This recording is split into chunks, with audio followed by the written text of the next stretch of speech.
Hi, ഇത് നമ്മുടെ വീട്ടിലുണ്ടായ ചീരയാണ്. നമ്മുടെ വീട്ടിൽ ചീര മേടിച്ചപ്പോൾ അതിൻ്റെ ഒരു തണ്ട് ഞാനതിൽ കുത്തിക്കൊടുത്തതാണ്. നിൽക്കുള്ള ഒരു നേരത്തേക്കുള്ള കറിക്കുള്ളത് കിട്ടി. നമുക്ക് ചീര നന്നായിട്ട് കഴുകി തേങ്ങ, ചെറിയ ചെറിയ ജീരകം, കുഞ്ഞുള്ളി ഇത്രയും മാത്രം ഇട്ടിട്ട് നമുക്ക് ചീരക്ക് അധികം വേവില്ലല്ലോ, കുറച്ച് ഓയിലിൽ അത് നന്നായിട്ട് കുക്ക് ചെയ്തെടുക്കുക.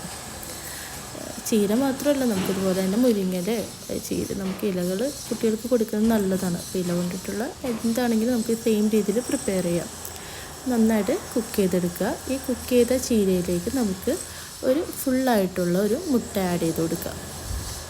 മുട്ടയുടെ കൂടെ നമുക്ക് വേണമെങ്കിൽ കുരുമുളക് പൊടി ആഡ് ചെയ്ത് കൊടുക്കാം. ഇഷ്ടമുണ്ടെങ്കിൽ നമുക്ക് കുറച്ച് എരിവിന് വേണ്ടി പൊടി ആഡ് ചെയ്ത് കൊടുക്കാം.